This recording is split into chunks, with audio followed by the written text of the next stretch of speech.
Omusango gwa Kamuswaga olwaleero tugugobye.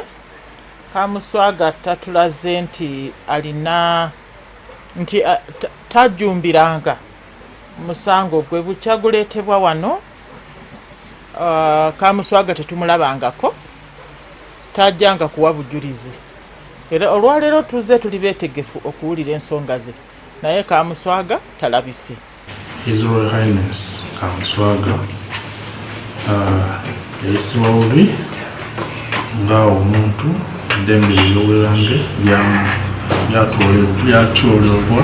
Until now tubadde tetunaddibwamu matta neekomawo okuwulirizibwa, so tulowooza nti Attorney General alina okukola kyalina okukola era okwewala embarrassment. So bwebanga matta ebadde dismissed for lack of interest, ate ffe nga tukyagoberera, so ekyo kiri unfortunate era decision egenda okukolebwa. I'm certain is going to be an appeal. Kati emisango okuva mu January paka mu November wetuli olwaleero twakafuna emisango egyaleetebwa abantu giri emisango 137.